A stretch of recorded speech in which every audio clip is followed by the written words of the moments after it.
On her 70th birthday, Barbara Wilson opened the drawer she never showed anyone. Inside, 6 forgotten things that screamed 6 names. A store-bought cupcake sat on the table, a single candle flickering.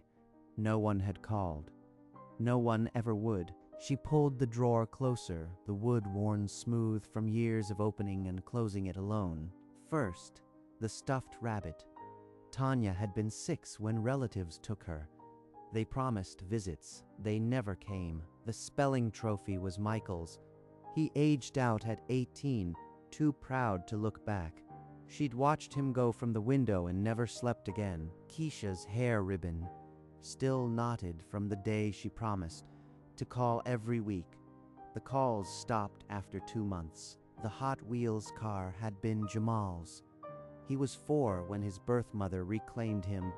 He was too young to say goodbye. David's report card, still straight A's, and Latoya's church program, the Purple Cross she colored, aged out and gone. My heart ran out of goodbyes. Then a knock, loud and impossible, pounded against the front door. 300 miles from Barbara's silent kitchen, David sat at his desk, staring at a photograph that had yellowed around the edges. He'd been 8 when he left Barbara's house. Reunification felt like being torn out of a life that barely made sense. I wrote her a letter 5 years ago. I stopped because I was afraid I was just a memory she'd rather forget. But tonight, the laptop screen glowed with a DNA match. Close family, Tanya Williams, 6 months of digging through records and dead ends, and finally a name. If Tanya is who I think she is, she's the first. But what if she doesn't want to be found? He opened the messaging window. The cursor blinked. Then he typed without letting himself think. My name is David. We both lived with Barbara Wilson. I am trying to find everyone. Call me if you can. He hit send. The message vanished into the space between his apartment and hers. Then there was only waiting, and hoping that after 30 years, one name would finally answer. 3 days passed without a single message. Then, late Wednesday, the phone rang, an Ohio number. David grabbed it before the second ring. Tanya? Is that really you? Yeah, I got your message. I almost deleted it. How did you find me? They took me when I was 6. My aunt said I'd never see Barbara again. She cut off all contact. I remember you. You had that stuffed rabbit. Wouldn't let go of it. You remember that? I still have it. A few years ago, I drove all the way back to Milwaukee, parked across the street, watched the house for an hour. Then I just drove away. We both tried, didn't we? And we both quit. Meet me in Chicago, please. Okay, but what if she doesn't remember? What if she doesn't want us? They set a time and a place, both too terrified to say out loud that they were about to knock on a door that had been closed for decades. They met at a coffee shop in Chicago. David saw her first, a woman with the same careful hands he remembered. David. You look like you remember when the porch light was always on. She kept a drawer, didn't she? I had nightmares for years. That rabbit was the only thing that calmed me. She still has the rabbit after all these years. The drawer isn't just my ghost. I need you to tell me something. Did she ever talk about me after I left? She kept your rabbit. It was worn from holding. I saw it in her hands once when she thought no one was looking. So she didn't forget. She kept it. I have to find the others with him. We have to find them all. Every single one. They sat in silence a moment. Then David pulled out his laptop and began typing names into the search bar together. It took 3 weeks of digging through old caseworker files. But David finally found a phone number for Jamal. He dialed, his hand steady. The call connected, and a hesitant voice answered. Jamal, it's David. We both lived with Barbara Wilson. Do you remember anything from back then? I was only 4, but I had this car, a Hot Wheels car. Blue. I raced it across the kitchen floor. She kept it. It's still there, scratched and all. She never threw it away. She kept a toy car for 30 years. I hired someone to find her once, a private investigator. He gave me an address. I stopped him from going further. I didn't want to be a burden. You are her son, Jamal. Not a burden. We're meeting up. Tanya and I. We want you there. I always wanted to go back. Tell me where and when. David set down the phone. Another name was no longer just an echo in an empty drawer. A week later, Jamal walked into a Chicago coffee shop carrying a folded piece of paper that had lived in his wallet for decades. David and Tanya rose to greet him, and the three of them sat down like pieces of a puzzle, finally connecting. I brought something. That's her. You captured her eyes perfectly. I drew this when I was maybe 6. It was all I had of her for a long time. She told me about your car. The blue Hot Wheels. She kept it, Jamal. I remember racing it across the kitchen floor. She would kneel down and race it with me, every day. I had the rabbit.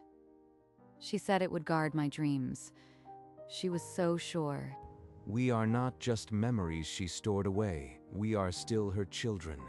Let's find the rest. They opened a laptop and began searching.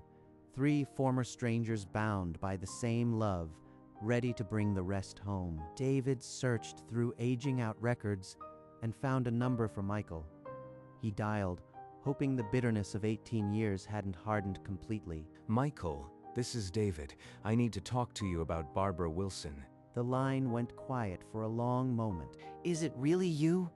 I thought I'd never hear that name again. I looked for her online once, even typed out a message, but I deleted it. I figured I was just a statistic to her. She kept your spelling trophy, Michael. The one you won in 5th grade. She polished it every year. I remember that. She practiced words with me for hours. Told me I could spell my way out of any situation. She was prouder of that trophy than I was. Maybe she really did remember me. I thought she'd forgotten me. If she didn't, then I am in. Where do I need to be? Another name crossed off the list, but the weight of what they were building was becoming impossible to ignore. The next name on the list belonged to Keisha, a woman who'd aged out at 18 and vanished into Indiana. He dialed a hair salon in Fort Wayne. A woman answered, her voice cautious over the hum of dryers. Hello? Who is this? Keisha, my name is David. We have something in common. Barbara Wilson. Barbara? I tried to find her once. Drove all the way to her house, but nobody came to the door. I thought she'd moved on, but I still have the hair ribbon she gave me. Pink. She said it matched my smile. She kept it, Keisha. It's in a drawer with everything else. She never stopped loving you. She kept it. I am not just a memory she packed away. I'm in. I need to see her. Tell me when. 5 names. 5 children who had each believed they were the only one. Only one search remained. David typed a short message to the last name on his list, Latoya, and hit send before doubt could creep in. The phone rang less than a minute later. A breathless voice said one word. David? I've been waiting for this call my whole life. She never stopped loving you, Latoya. None of us did. I tried. After college, I found an address, but I threw it away. I didn't want to be a burden. I still have the church program, the one I colored purple. She put it on the fridge like it was a masterpiece. It's still there. She kept it in a drawer with everything from all of us. All this time, she kept me. Kept all of us. I wasn't alone. Count me in. Whatever it takes, I am there. 6 names, 6 broken hearts that had stopped believing, and now they would finally have to face each other. That night, 6 screens lit up across 3 time zones. One by one, faces blinked into view, strangers connected by a woman they all called Mama. I know this is strange, but we all share the same story. Barbara Wilson. I brought a friend. He's a little worn, but he still guards dreams. Oh my god, I still have the ribbon she gave me. Pink. I've kept it in my jewelry box. The blue Hot Wheels. She erased it with me every single night after dinner. She told me I could spell my way out of anything. I memorized the dictionary because of her. The church program. She put it on the fridge like I'd painted the Sistine Chapel. I thought I was the only one who remembered. You are not alone. None of us are. For a moment, the video call went silent.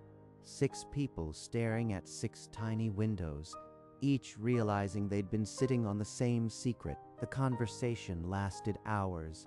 By the end, they were strangers no more. But the hardest question still hung unasked. But it wasn't just shared memories that bound them.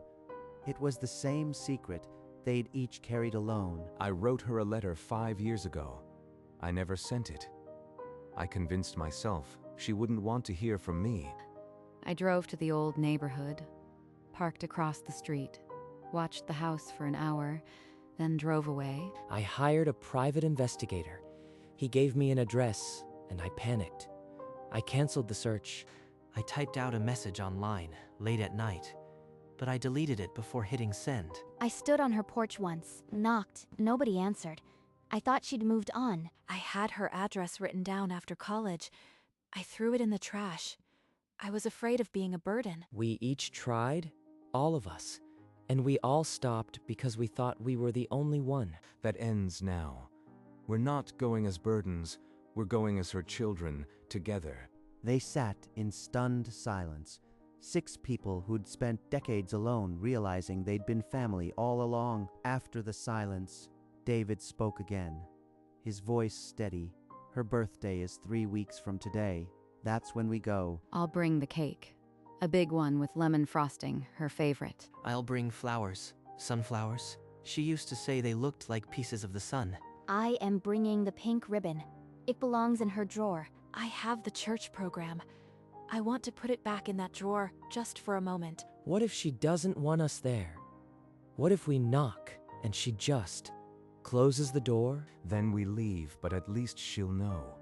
At least she'll see we never forgot, and she'll know she was never alone.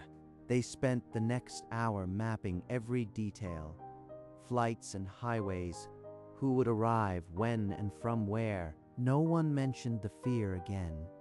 But it sat there, between the plans, a quiet weight they all shared.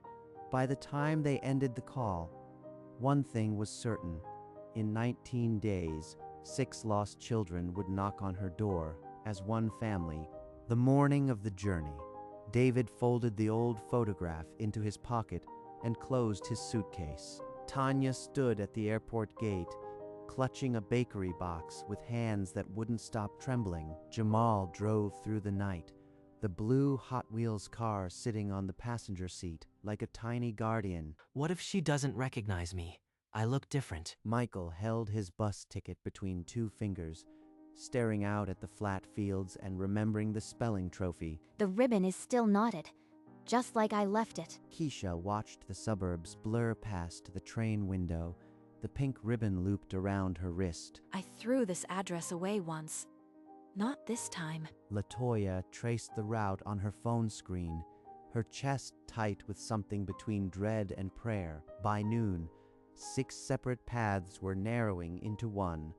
The knock was only hours away. The morning of her 70th birthday, Barbara woke to the same silence she'd woken to for years. She walked to the corner store, bought a single vanilla cupcake, and returned to a house that felt heavier than usual. She set one candle in the cake, lit it with a match, and watched the flame dance alone. Then she opened the drawer. The stuffed rabbit was on top, its fur worn to threads where she'd held it 1,000 times. Happy birthday, old woman. She lifted the spelling trophy next, pressed it to her lips, and set it back as if it were glass. They're all grown now. I wonder if they ever think of me. The hair ribbon was still knotted, exactly how Keisha had left it. The pink faded, but the memory sharp as ever. She closed the drawer, but didn't move the cupcake. The candle burned lower. For a long moment, the house held its breath. Outside, the sun began its slow descent toward the horizon. At dusk, the 6 gathered on the corner, 2 blocks from her house. the same corner where Tanya had once lost her courage. There it is. The porch light's on. She's home. Through the kitchen window, they saw a silhouette, Barbara moving slowly, her silver bun unmistakable. I can't breathe. Tanya reached over and squeezed his hand, her own trembling just as much. I've imagined this 1,000 times, but I never pictured all of you here. I have the ribbon. It's been in my pocket for 2 decades. I am ready. I threw away that address once. Not tonight. Tonight, I'm walking right up to that door. On 3, we walk to the door. 1, 2, 3. As one, they stepped off the curb and began crossing the street, 6 shadows moving toward the only home they'd ever truly known. They climbed the wooden porch steps together, the old boards creaking under the weight of 6 overdue returns. David raised his hand, paused for a heartbeat, and knocked 3 times, firm, steady, and louder than any of them expected. Inside, Barbara's head snapped up. The candle on her cupcake flickered. Nobody knocks anymore. Not on this door. Not today. She rose slowly, one hand steadying herself on the table.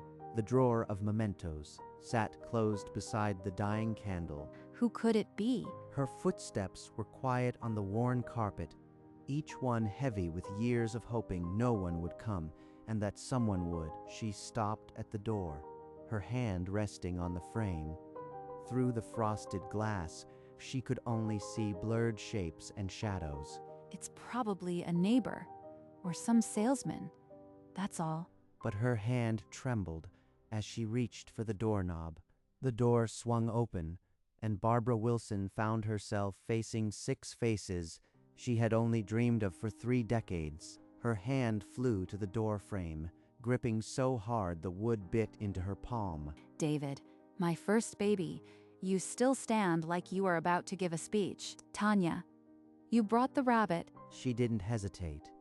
Her eyes swept the line, naming each one like a song she'd never stopped singing. Michael, you filled the house with words I never knew. Keisha, that ribbon is still pink enough to match your smile. Latoya, you sang Amazing Grace like you were talking to God directly. And Jamal, you still got your mama's eyes. I'd know them anywhere. The silence that followed was filled with the sound of 6 hearts pounding against years of separation. And then, like a dam breaking, they all moved at once. David stepped forward first, wrapping his arms around Barbara as if he were still the boy who promised to write every week. My David, you came home. Tanya embraced her next, the stuffed rabbit pressed between them like a bridge across 30 years. I never stopped hoping. Not one single day. She cupped Tanya's face, then Michael's, then Keisha's, whispering their names like a prayer. Come inside, babies, come home. They filed into the living room, and the smell of old wood and vanilla was exactly as they remembered. The same couch, the same lamp, the same photographs on the wall, most of them from decades ago. Nothing's changed. I couldn't bear to move a thing. It was all I had left of you. They stood together, 6 adults and the woman who had raised them, in a room that had been waiting for this moment longer than any of them knew. Without a word, Barbara left the room and returned carrying the wooden drawer that had held 6 lifetimes. She set it on the coffee table and opened it, the wood parting like a familiar prayer. David, you made honor roll right before they came. I was so proud. David took the yellowed paper, his fingers trembling. Tanya, you wouldn't sleep without it. Some nights, I'd hold it myself, just to feel close to you. Jamal, you raced this car across the kitchen floor every night after supper. I can still hear the sound. Michael, you were so proud of this trophy. You said, Mama, I spelled my way out of being scared. Keisha, you told me this ribbon made you feel beautiful, but you were always beautiful without it. Latoya, you sang Amazing Grace that Sunday. The whole church went silent. The room held its breath, every eye wet, as 6 pieces of the past finally found their rightful hands. For a long moment, no one moved.